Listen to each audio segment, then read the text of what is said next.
అందరికీ ప్రభువైన యేసుక్రీస్తు వారి నామంలో నా హృదయపూర్వకంగా వందనాలు తెలియజేస్తున్నాను. అందరూ బాగున్నారు కదా? మొన్నటి దినాన క్రీస్తు శిలువలో పలికినటువంటి మొదటి మాటను ధ్యానించాం. ఈరోజు రెండో మాటను ధ్యానించాలని ఆశపడుతూ ఉన్నాను. చిన్న ప్రార్థన చేసుకుందాం. ప్రేమగల తండ్రి, కృపగల దేవ, సర్వోన్నతుడ స్తోత్రములు తండ్రి. నాయనా తండ్రి, మరి మా ప్రభు శిలువలో పలికిన రెండవ మాటలోకి మేము వెళ్ళుచుండగా, ఆ మాటను ధ్యానిస్తూ ఉండగా, ఆ మాట పరమార్థాన్ని నేర్చుకోవడమే కాదు, మా జీవితాలలో మేము అప్లై చేసుకొని జీవించుటకు కృపనివ్వమని, వింటున్న మీ బిడ్డలందరికీ కూడా ఈ మాటలు అర్థం చేయించమని నజరేయుడైన యేసుక్రీస్తు వారి నామమున ప్రార్థన సమర్పిస్తున్నాం తండ్రి. ఆమేన్. ప్రియులారా, మరి లూకా సువార్త 23వ అధ్యాయము 43వ వచనాన్ని ఒకసారి ధ్యానిద్దాం. అందుకు ఆయన వానితో, నేడు నీవు నాతో కూడా పరదేశులో ఉందువని నిశ్చయముగా నీతో చెప్పుచున్నానను. ఇక్కడ ఎవరితో చెప్తున్నారంటే, సిలువలో యేసు ప్రభువుతో పాటు ఇద్దరు దొంగలు ఉన్నారు. అందులో రెండవ దొంగతో మాట్లాడుతూ చెప్తున్నాడు, నేడు నీవు నాతో కూడా పరదేశులో ఉంటావు అని చెప్తున్నాడు. ఇంత ఖచ్చితంగా ఎందుకు చెప్తున్నాడు అని మనం ఆలోచిస్తే, ఆయనతో పాటు ఇద్దరు దొంగలు సిలువలో వేలాడదీయబడ్డారు. అయితే ఇద్దరు దొంగలే, కానీ అందులో మొదటి దొంగ అంటున్నాడు, అయ్యా నువ్వు క్రీస్తు అయితే, దేవుని కుమారుడు అయితే నిన్ను నువ్వు రక్షించుకొని మమ్మల్ని కూడా రక్షించవచ్చు కదా అని అంటున్నాడు. అయితే రెండవ దొంగ వెంటనే స్పందించి గద్దించి అతన్ని అంటున్నాడు. ఏమంటున్నాడు ఒకసారి చూడండి.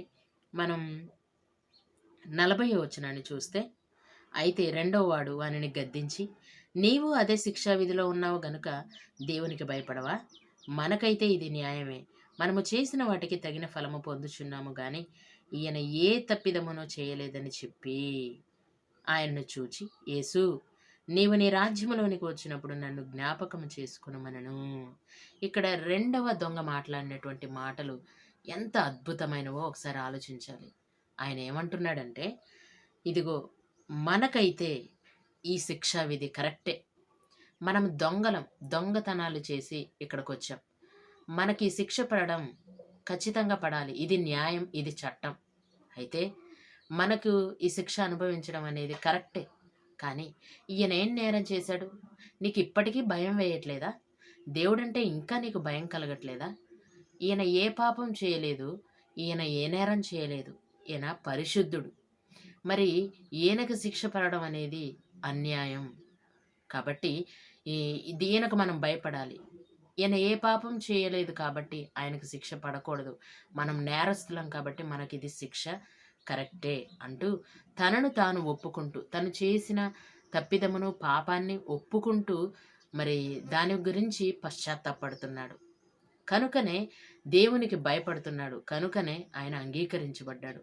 వెంటనే రియలైజ్ అయి పశ్చాత్తాపడి ఆయన అంటున్నాడు, యేసు నీ రాజ్యములోనికి వచ్చినప్పుడు నన్ను జ్ఞాపకం చేసుకొనుము అంటున్నాడు. అంటే ఎంత గొప్ప విశ్వాసాన్ని కలిగి ఉంటున్నాడో ఒకసారి ఆలోచించండి. ఇద్దరు దొంగలే, కానీ ఒకరికి మారు మనసు వచ్చేసింది, మరొకరికి మారు మనస్సే లేదు. ఆలోచించాలి ప్రియులారా. మారు మనసు కలిగి జీవించాలి అంటే పశ్చాత్తాపం అనేది చాలా ప్రాముఖ్యమైనది. పాపిని అని గ్రహించడం అనేది ప్రాముఖ్యమైనది. మనం చేసేది తప్పైనప్పుడు అది తప్పు అని ఒప్పుకోవడం చాలా ప్రాముఖ్యమైనది.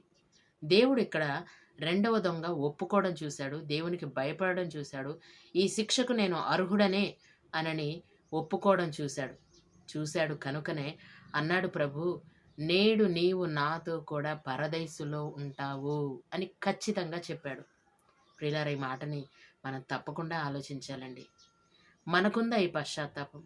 దేవుడు తన గ్రంథంలో మాట్లాడుతూ సామెతల గ్రంథంలో అంటాడు, తప్పిదములు దాచిపెట్టేవాడు వర్ధిల్లడు, కానీ దానిని ఒప్పుకొని విడిచిపెట్టువాడు దేవుని కనికరాన్ని పొందుకుంటాడు అని అంటాడు. అంటే ఎప్పుడైతే మనం తప్పుని దాచిపెడతామో అప్పుడు మనం ఎప్పటికీ కూడా అంగీకరించబడం.